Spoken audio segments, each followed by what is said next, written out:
All right, welcome everybody, and also welcome to everybody who's watching this on the replay. Today, we're going to be talking about 5-day challenges, and I'm really, really excited to share this with you because it is an awesome way of being able to get your funnel filled with lots of fabulous people and be able to get as many sales in a very short space of time. This is why we love it. This is why this sort of tactic is very popular for our clients on the $1 Million Sprint, where we start to help them to look at this and work through. Okay. The agenda today is we're going to look at that 5-day challenge, and then we're going to take some questions in part 2 and really kind of think about what could your challenge be if you haven't run one, or if you see something today and think, oh, actually that's a really good idea, then what could it be? And we'll do a bit of an interaction session on that. Fantastic. But breaking news before we start, this just happened, didn't it? Like, ooh, this is probably the most interesting thing that's happened in hello, let's go back. Let's not skip on that quickly. It's probably the most interesting thing that's happened in the social media world for a long time. And the reason why I find it really interesting is that I think that Twitter for a long time has been completely underutilized for its amount of reach. It's the fact is, it's the go-to place. If there's a big sports game that's on, it's the go-to place to see what people think as a collective. If there's an election, it's the go-to place to see what the narrative is of people's thoughts. It is a social stream of consciousness that's a crowdsourced gathering of opinions, and there is nothing quite like it. You don't get that on Facebook. You're all isolated within your own connections and your own groups and your own kind of network. You don't get it in LinkedIn. Clearly, you're only talking about businessy stuff and your own reach there. And yes, you can get to second or third connections, but it's not the same, is it? You can't just join hashtags in a whim and really double down on it. And so Twitter is fantastic for that. Now, there's a couple of things that I just kind of would like to ping at this point that I see as being Musk's need or what he's going to do with the platform. Now remember, these billionaires do buy these type of platforms to be able to get their opinions across. Now, Bezos famously brought the Washington Post, and that's kind of what he used. And he's a bit more of a kind of traditionalist, and he uses that as his, let's say, his platform to put his agenda out, but somewhere where he knows that he can actually, if needed to, wield the might of media. Now, Musk has now got the biggest place to be able to put his profile out there and to put his commentary out there, and also to actually champion his extreme. It's not, sorry, I don't mean extreme, because I understand it, but it's championing what's considered an extreme opinion to allow complete freedom of speech. And that freedom of speech bit's really interesting, because you can see that things like Trump was very much censored recently by Twitter, and other very siloed opinions do get censored. So it's very fascinating to see this happen. And when I start to think about that, I start to go, well, actually, his opinion is that if, as long as it's within the realms of the law, then why, if lawmakers have said it's legal to be able to say those things, it's not an illegal comment, then why would a social network have to take further powers into their hands? And that's his opinion. So it's interesting that Twitter now is going to become an even larger hotbed of commentary around that. So I thought that's fascinating, really, really interesting. But from our point of view as marketers, what he will very quickly do is sort out the ads. I really hope they'll sort out the ads, because nobody runs Twitter ads. We used Twitter ads a long time ago, back when we were starting to do marketing, and Twitter ads just fell on deaf ears, or was expensive, or just didn't work. And if they can sort out their ad platform, then that would be very exciting. It would really put them as a new kid back on the block, if you like. Because yes, people comment there, but it's just bots, usually just retweets and bots that are just tweeting out stuff from things like Buffer or Hoot or Owly or Hootle's tweet or whatever it is. Whereas you want real humans actually sending out tweets, and if real humans are then forced to send out tweets because the bots have been stopped, then those real humans are susceptible to being advertised to, and therefore you might be able to get your audience to be able to click on stuff, go see stuff, attend stuff, which is, as marketeers, a really important thing for a social media platform with that much reach. Cool. So watch that space. I will be doing very much a piece soon about getting back to Twitter. How do you get back to Twitter properly? How do you reapproach Twitter? And I'll be looking and sharing that with you lovely people at some point very, very soon, because I think it's important to look at that platform again from a fresh pair of eyes, because there's a tension there and there's opportunity there if we get first mover advantage. Cool. Any quick questions on Twitter before I move on to the 5-day challenges? Happy to quickly do that before we move on. Any quick thoughts or questions about that Twitter side of things? All right. Okay, no worries. Watch this space. Okay, let's get back in the house. Right. So 5-day challenges. Why do a 5-day challenge? Well, what is a 5-day challenge? 5-day challenge is an event that you'll put on for a course of 5 days, which is very much educational. So the point is that you want to educate your audience. You want them to go through and get a win, to be able to help them to do something quicker, faster, better, cheaper, whatever it is that you can help your audience do. And then once you help that audience, you want to be able to move them through into being able to find out more about what you do or go on to buy your thing, right? But why do they work? Well, 5-day challenges work because they are live. Usually the best ones are live, so people get that real life feedback and can ask questions on the fly, etc. They got that real live feel to it.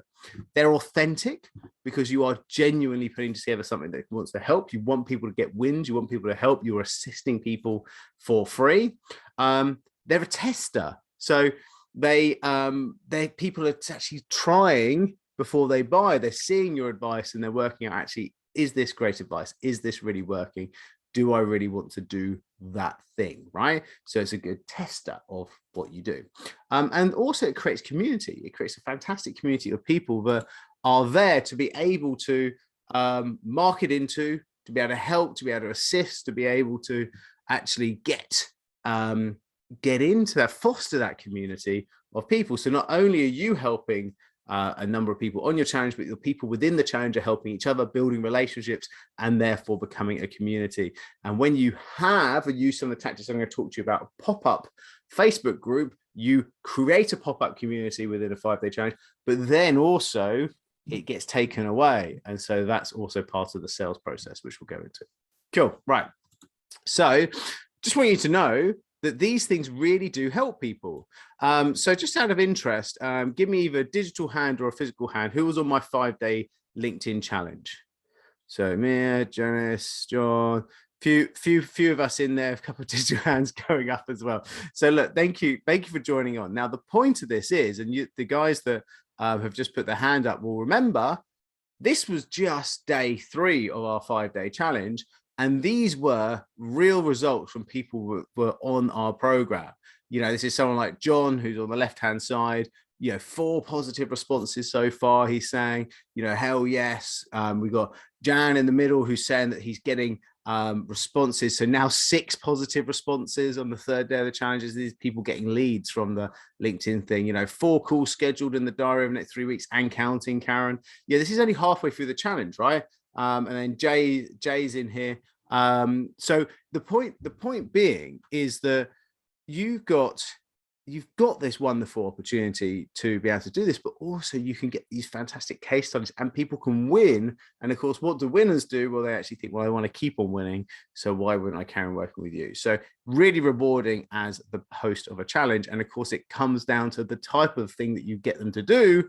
Quick wins is what it's all about. If you can get quick wins within the challenge, then you're helping your clients win, and clients that win go on to want more, right? Cool. So gang, what's the system for getting this 5-day challenge working? Well, step 1 is you want to actually promote it. So top of funnel, organic and paid traffic. So that could be everything from sending out emails to promote your 5-day challenge, getting paid traffic to get people to subscribe to your 5-day challenge, organic social posts, whatever it is, you want to hoover that attention up into subscribing and joining your challenge. How do they join? Well, through, if you want to run this type of system, a pop-up Facebook group, right? So you can promote the challenge. The challengers go into a pop-up Facebook group. You've just created a group. You ask the 3 questions on the way into group, which means that you can get their email address on the way in, where they are in their journey, what type of business they are. So on a Facebook group, you can ask 3 questions. You then get those email addresses. Awesome. You then deliver 5 days of live content for them within the group. So you can do a Facebook Live, or like I do, I get people to join my Zoom, but I also then stream the Zoom as a live as well, which you can do that so you could stream a Zoom conversation directly into the group as well as run it live. So that sorts out all the recordings and people catching up on the replay, etc. And then on day 5 of the challenge, you then open up the offer to be able to sell people into your program, your service, your product, whatever it is that you're going to sell, right? So that's the 5-day challenge funnel. How that kind of transpires is this kind of sequence, right? So you start off only 7 days out, right? So obviously, I always say it's a challenge month. If you're going to do a challenge month, so the first week, you can plan your challenge, get everything right, get the marketing right. Then you've got 7 days of marketing. So that could be literally an email every day for 7 days to your database. It could be a social post every single day with a countdown saying challenge starting in T-5 days, whatever it is. It could be some really cool Instagram stories or whatever it is that your social network is. You can hammer it for 7 days and get tons of attention. One of our $1 Million sprinters, Suzanne Divil from the Small Business Law Academy, she does guest podcasts, and she gets lots of heavy hitter entrepreneurs to come onto podcasts within that 7 days. And she does podcasts or webinars, and she uses their audience to be able to attract a new audience who then go on to sign up for a 5-day challenge. So you can start to use that kind of other person's audience type of thing, influencer marketing start within that time. So giving a shorter parameter to a launch is a wonderful way of giving you a ton of content that goes out in a shorter amount of time, which gives you far more attention than drip feeding it for a month before the challenge, because people get bored of it, right? So there's a big kind of puff, yeah, do it. Now, everybody remember is joining a Facebook group. So what we do on day 6 and day 7 is that you actually hold everybody, you get into that Facebook group and you start getting people excited. So you start to ask questions in the group, say, hey, everybody introduce yourselves. And then you might ask another question and say, right, tell me a story about, how you got to where you are in business. And you get the attention, you get people excited. You ask that group, what's the one thing that you really want to get out of this challenge? So if you can get engagement on day 6 and 7 before the challenge even starts on day 8, then that engagement really starts to build anticipation. And when you build anticipation for the challenge, then you get a lot more people onto day 8, which is the day 1 of the 5-day challenge, right? You then run that challenge for 4 days. So the trick here is to not do 5 days of content, to get them getting wins within 4 days. So day 1 is introducing the concept. Day 2 is to get them to start working on it. Day 3 is to really help to get those wins. And then day 4 is to kind of cement those wins, right? Because on day 5 is when you launch the offer. So day 5 classically becomes a bit of a, so now you guys are winning at, so ours was getting sales from LinkedIn, right? So now you guys are getting appointments from LinkedIn, getting sales conversations from LinkedIn. We're going to do a Q&A on the Friday, and you start to get some questions for the first kind of part of this. Remember, you would only do about an hour for each one of these days. So the training is kind of usually half an hour, and then there's half an hour Q&A on each one of the sessions. So you would do a bit of a Q&A, you would flip it. So you do a half an hour kind of Q&A on day 5, and then you roll into well, now we've all got a result and we've all done well. Let me show you how you can carry on working with us and carry on getting these type of results. And you then open the door and explain about your product, service, or offering. And then you basically you give a deal. You do a good deal. Say, hey, it's going to be X amount of discount, or you're going to get this huge bundle for the price of only one of those products. Whatever the thing is, you open the cart, you open that offer on day 5, and it's limited. So I tend to close on Wednesday the following week, so day 17. And so you'll say, right, so it's open this Friday, this weekend, we want you to take action. And then on Monday, what you can do a drop-in kind of Q&A if anybody's got any final Q&A. And then on Wednesday, you can do another drop-in Q&A if people have any final conversations, and you do the, going, gone on the offer and close. So it's 17 days of full-on campaigning, but 7 days of launch, 5 days of challenge, and then 5 days of keeping the cart open, getting people excited. And those type of emails that you follow ups would be things such as, here's the typical FAQs, frequently asked questions that people have about the offer that I'm putting out. Here's a case study of someone that's winning at said offer. Here's here's what would happen in the first week of us working together, and so it's all of that anticipation that you can create after the challenge. Cool. So that's how the challenge is structured, and it looks like a lot of work, but once you plan it and get it right, it's not. Now, many of you might have seen that when we work with clients, we put together a funnel for clients, and typical clients that work with us will sit down with me and I'll put together a funnel, which might look like this. So this is a challenge funnel. So this is taking traffic on the left all the way through to a landing page to get them to subscribe to email, getting them to confirm that they've joined the thank you page, joining the Facebook group, starting, this bits of red in here. These are the 5-day challenges, different emails, different lives, hit them with an offer, get on the thank you page, the offer, and then start their onboarding process after that. So this is structure. There is a structure behind this, and there is far more detail on how to develop this. But I just want you to know that once you know this, then it just starts to spit out into a classic funnel that looks like this. And you can build all this once, and then you can run this each time you run challenges. Cool. So gang, that's the 5-day challenge. I love it. The results speak for themselves. I've been running a 5-day challenge since the first one I did was the 30 leads in 30 days challenge in 2017, which was a paid challenge, and was excellent for us. But it was too long because 30 days was a long time to keep on people challenging. It was a paid challenge, which was only like 297 quid, but paid challenges that are long challenges are lots and lots of work, usually for not that much money at the start. And it's not as fruitful as doing free 5-day challenge, get some quick wins, and then upsell into your product. Cool. So that's it now. I'm really pleased to share those with you. I'm going to go into Q&A, but thank you everybody who's been watching. And let's just kind of start to think about what your challenge would be and what your experience of challenges are. So let me throw into the room. Who's run a challenge before or has an experience of running a 5-day challenge? Mia, yes. So yeah, I run a 5-day challenge, and I think you have to clearly plan what you're going to say every day.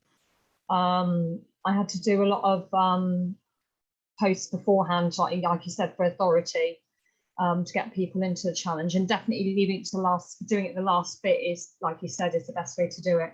But it's a good way because I love doing challenges, like taking part, because you have 5 days of seeing that person. 5 days of checking that person out, and there's nothing more than that.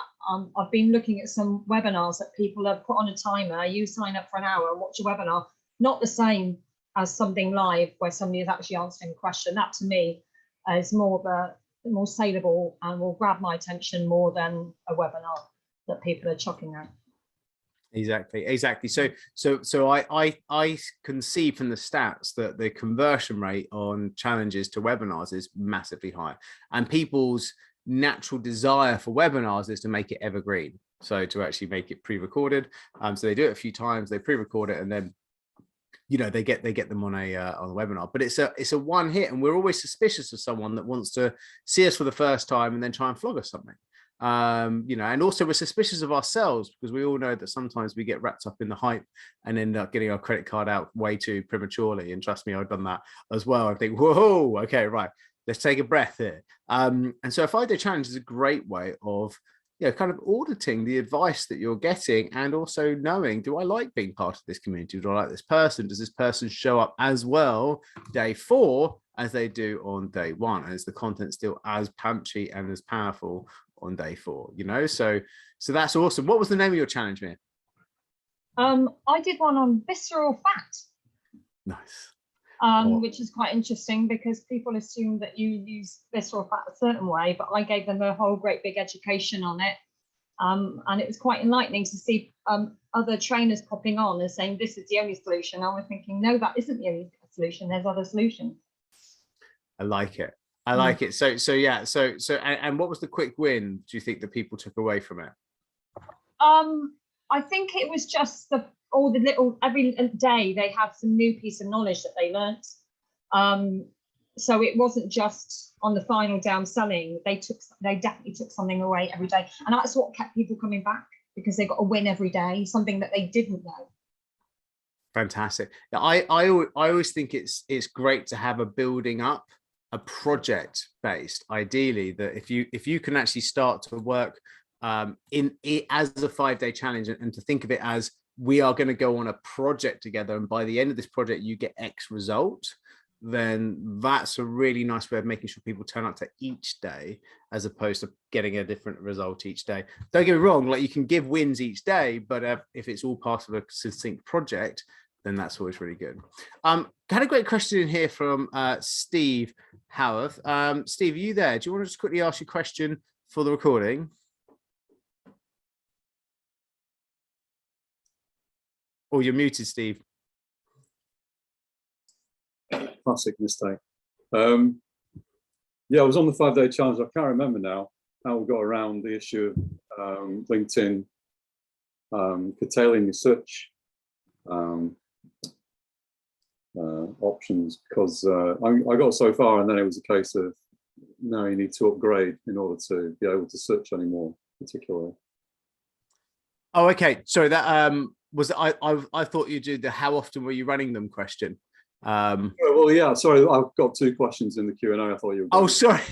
Okay. Well, look, I'll come back to the LinkedIn one specifically. Let me answer the how often you're running them. Sorry, yeah. I was just scanning the Q&A. Right. So Steve, I thought was asking how often are we running them. So let me just jump on a funnel on a blackboard and just go through it. So the point is that when we start to think about our marketing, and we go, well, this is kind of 12 months here. Oh, I'm very zoomed out, right? And so if we're doing 12 months and we are kind of going, hang on, let's just zoom in a bit more. So this is a 12-month period.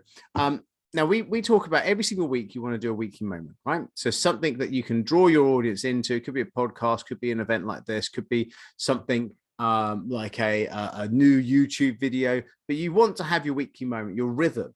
Now, this is, as I say, a 12-month program. Now, if you go, well, actually every quarter, you know, or every 3 months or every 4 months, I want to run a bit of a campaign, right?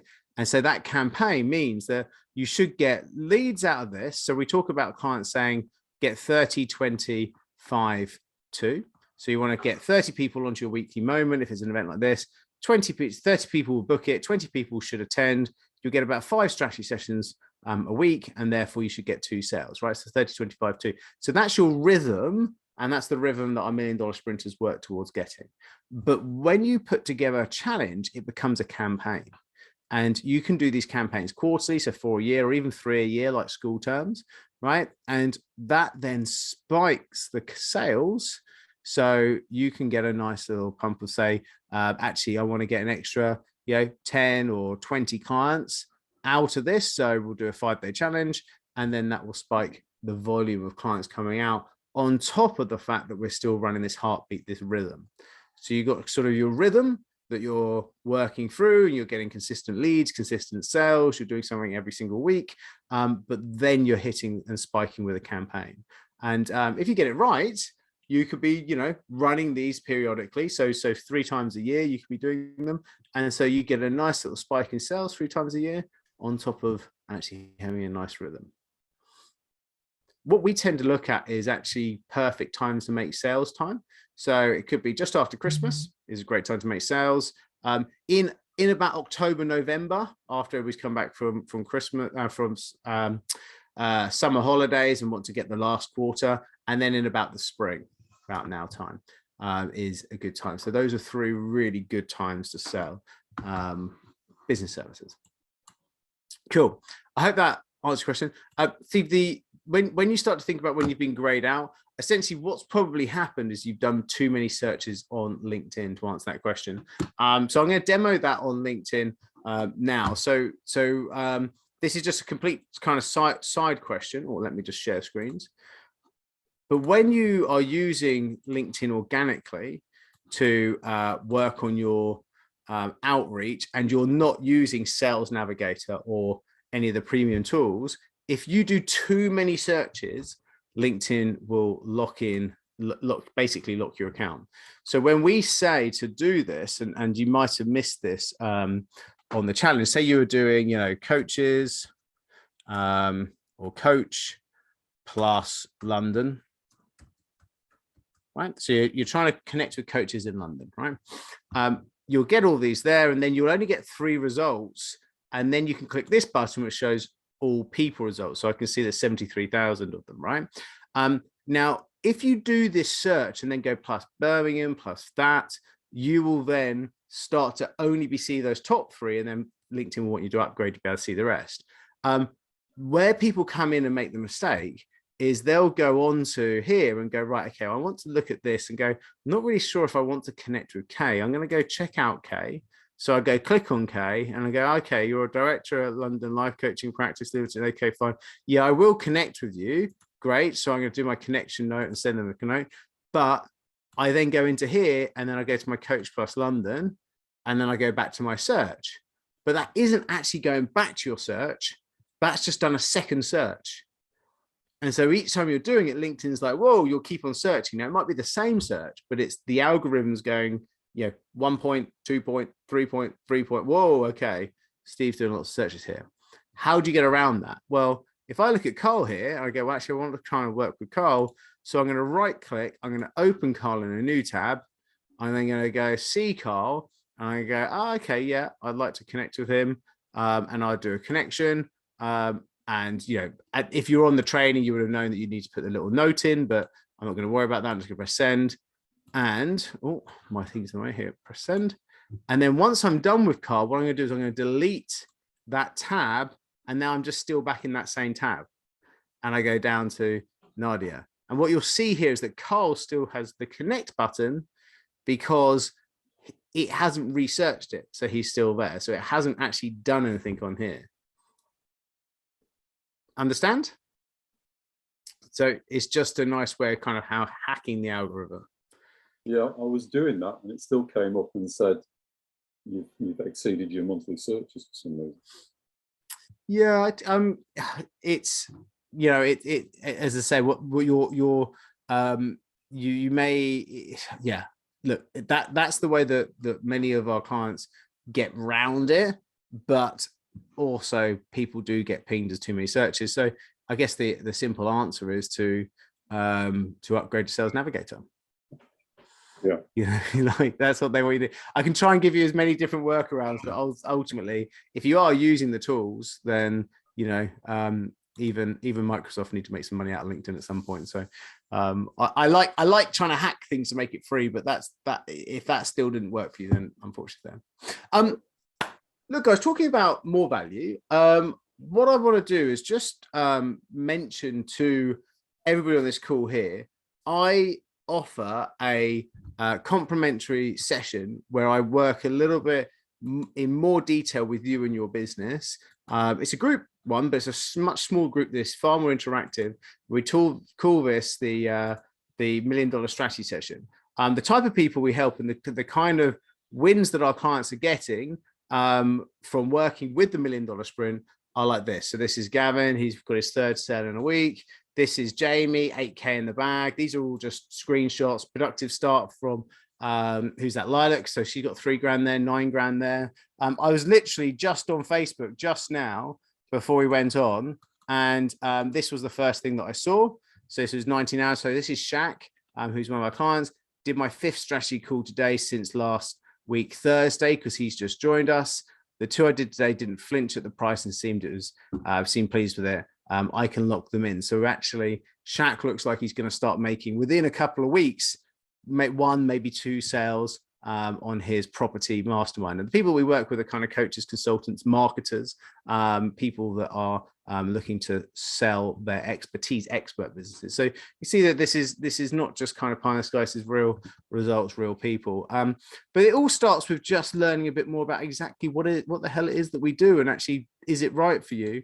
And this is it, you know, part one of the session that we do is, you know, where are you now and where would you like to be in 12 months from now? And so we really look at that plan, because we work with our clients to be able to achieve those goals within the 12 months. Part two is what campaign will get you there. And then can actually we help? If we can't, we'll say. And if we can, then, you know, it's up to you to have a look at it. Completely free session. I run it once a week on Wednesdays at 12:30. I'm going to put it into the chat there. It is limited. So the chat has got the link to it.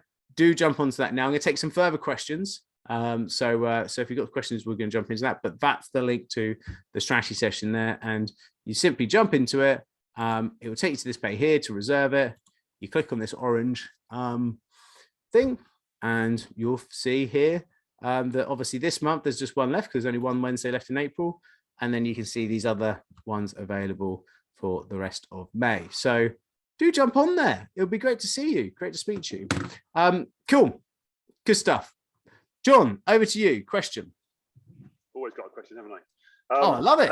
Nice scarf, by the way. Looking very debonair, isn't he? Yeah. Rather than my running gear, I'm in my. You have been in bed at some of these calls as well, John. That's true. That's true. I have. Yeah. You don't want to know it, but I've been in the shower a couple of times too. Hey, this is light family entertainment, John. Please, okay. Yeah, absolutely. That's fine. That's fine. Cameras off, obviously, under certain circumstances.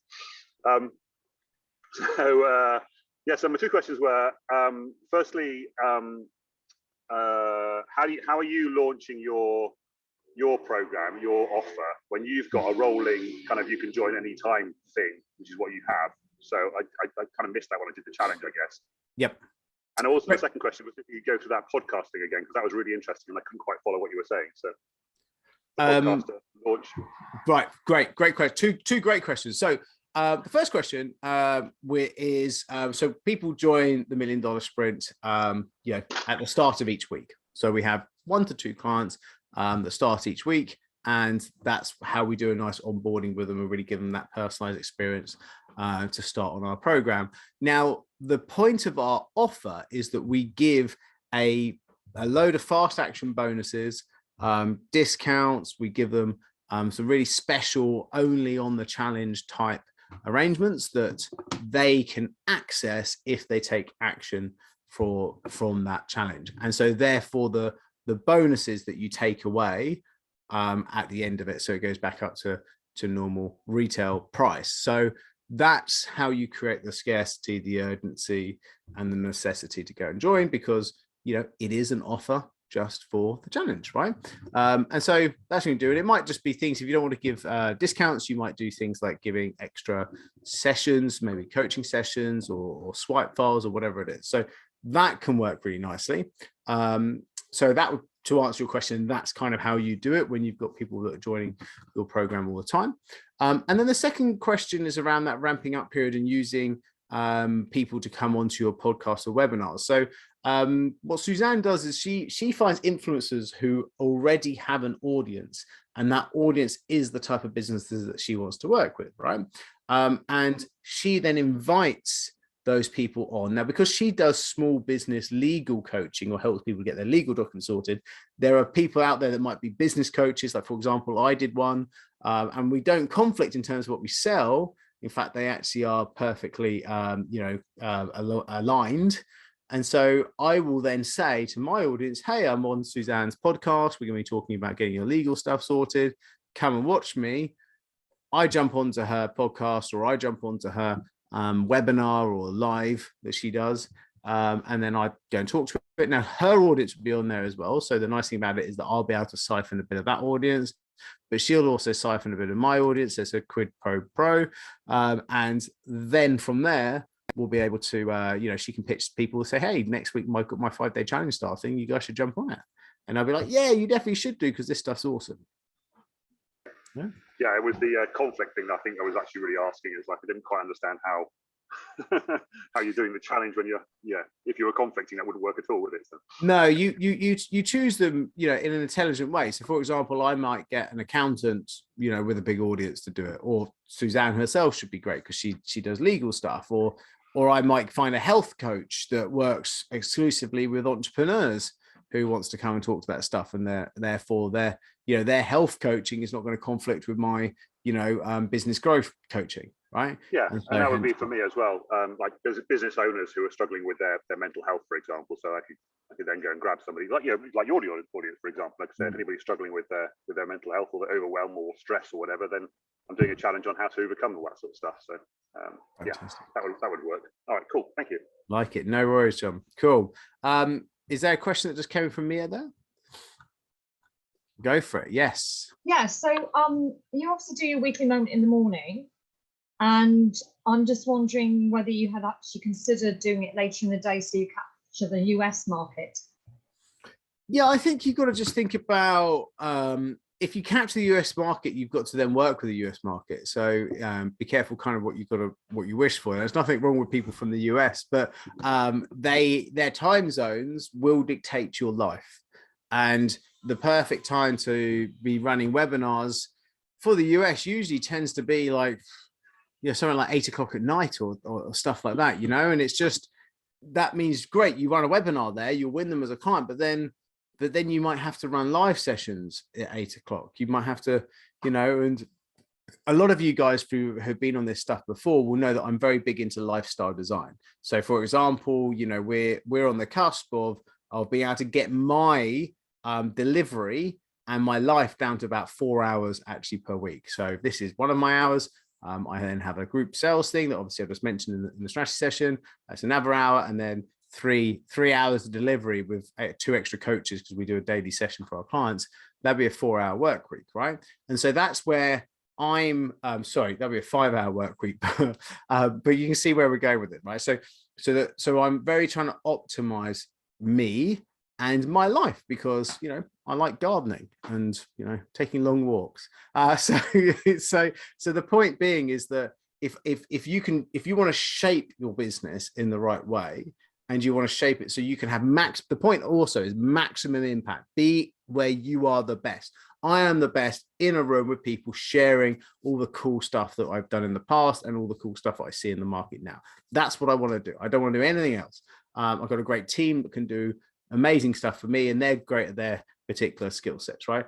And so if I took on US clients, they're going to want me to do stuff then. I don't want to do stuff then. I want long walks. So do you know what I mean? So shape your life design is, we are entrepreneurs, and if any of you would have, you know, probably had maybe a similar journey to me, came out. I mean, I didn't really come out of job. I set up a business straight from uni, but I've had jobs in the past, and you do. You go from thinking, actually, I'm going into business, I'm going to be able to work all the hours that I want to work, be able to do all the stuff that I want to do, and then suddenly realize that you're up every single hour of the day working away at stuff that doesn't even pay you any money, trying to build this blooming thing, doing this complicated marketing stuff, and having to do sales conversations that don't go anywhere, and you create a full-time job for yourself that's very underpaid as a startup entrepreneur. Very much so. So then you need to have a reassessment and go, well, actually, how can I get paid what I'm worth, work the hours actually I want to, and design that first, and then sell into that. Don't just take anything that wants to potentially pay you. And so, Mia, I know you're doing a bit of a transition at the moment, you know, between two projects. And so the new project, just shape it in the right way, you know? And that's the stuff that, if people come on the strategy session that I do on Wednesday afternoons, that we talk about, and actually looking at how lifestyle design and also being at $1 million in revenue is not mutually exclusive. Oh, brilliant. Thank you. Thank you. Cool. Good time for some more chats. By the way, I'm going to stick around for a minute, guys. So we do officially kind of stop at 1:45. So I'm just going to put that strategy session link back into the chat. So do jump into there. And thank you guys, by the way. I've had a couple of pings on the phone already. So so the people that are already signing up for these, really looking forward to seeing you this afternoon, or if you ping for next week, that's great as well. So it's in the chat there. Do jump on that, and looking forward to catching up with you. If you're watching on the replay, it will be in the comments below this video. But as I say, I'm going to stick around for another five minutes or so to answer further questions. Janice has got a question, so looking forward to going that through with you. Okay, Janice, are you Jay on the Facebook group? Yeah, so I keep on saying, you confuse the heck out of me. I was like, is that like a twin sister or something going on there? Okay, so you're Jay on Facebook and you're Janice on here. You make me laugh. I love it. Which one do you prefer? Actually, the thing is, I had Facebook for my friends, and my friends usually call me Jay. And only recently I started using it for business, and I haven't really thought of changing it as yet. That's, but it's cool. But which one would you prefer? Because most of the people on Facebook are still my friends, so I'll leave it as, because I focus more on LinkedIn. Okay. I'll leave it for now until I try to figure out Facebook Fine. at the right time. Okay, no worry. Okay. Right. So yeah, question over to you. My question is, okay, with regards to the challenge, because I always thought that this is something that I would never do because I couldn't see. I'm still struggling to see if I'm offering something that, well, you know what I do, and it takes, as a business coach, you know, for them to get the results, it takes time. It's a process. How do you pick something out of what you do for a challenge, because you want to give them a quick win? Yeah. How do you go about picking that? So it's crowd pleasers, right? And remember, the first one you pick doesn't always necessarily have to be where you settle, or you might run. So I run 3 different ones in a year. I do a Facebook ads challenge. I do the LinkedIn challenge, and then I kind of leave the third one loosey goosey to see what I fancy doing there. So I normally alternate the third one. But Facebook ads is a great challenge to do because you can get quick wins, because obviously people start running ads and get leads. And the LinkedIn one we do is great because people start doing the DM stuff and get leads. So I know I can get result that's important to my clients. Why do people really come on and see me? They know that I love getting people's phone ringing and inbox pinging with inquiries. Lead generation is where I've cut my teeth my entire career. And so that's why people in my accelerator, get sales, because we really double down on lead generation. So that's my truth. Leads is the shining light for me in my life. You need to know what you're all about.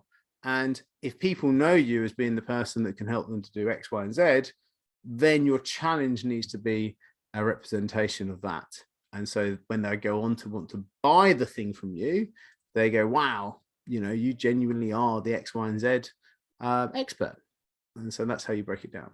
So what would it be?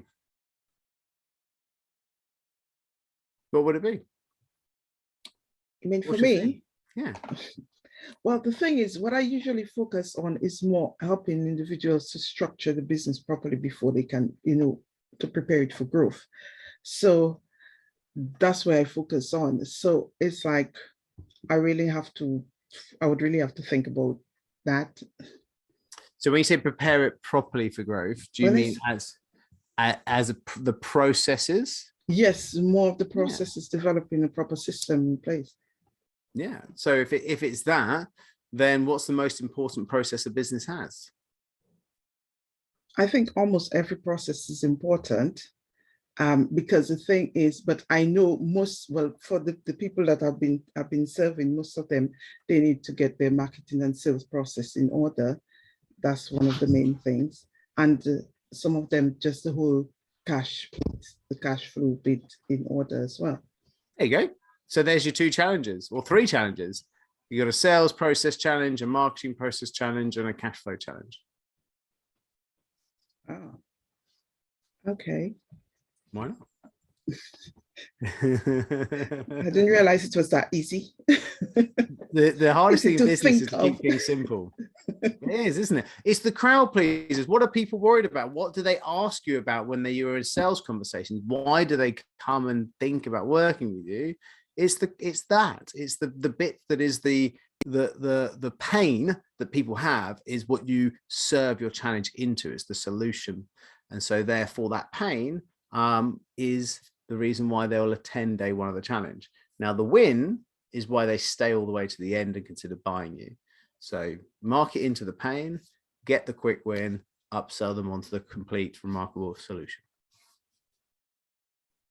It is simple. It's a bit of work, and it's nice to have a good process and a mentor with you, but it isn't that hard. Well, it's nice. It's easy for me to say that, right? But it's not as hard as you think. Cool. Okay. Happy to take another question. By the way, there's a couple of good points in there about times and stuff. Who was talking about Taran? You were talking about different times of when you do your lives. I thought that's maybe nice to share for the recording. If yes. you don't mind. Yeah. I do. I've got a group of about 150 hypnotherapists worldwide. So I do a Monday call, Monday 9 a.m. and a Monday 6 p.m. call for about an hour and a half. Coaching, mentoring hypnotherapists. So it works, and it's once a week, so it doesn't impact too much. There's usually a few follow-up calls dotted throughout the rest of the week, but I never find a problem. And usually they see me as the expert, so that they agree the times I say, right, let's do this at 5 o'clock before call it a day, so it's not too long a day. So it works for me. And some of the Americans come on at 9 a.m. So they're getting up at whatever 3, 4 o'clock in the morning to attend the meetings. Yeah.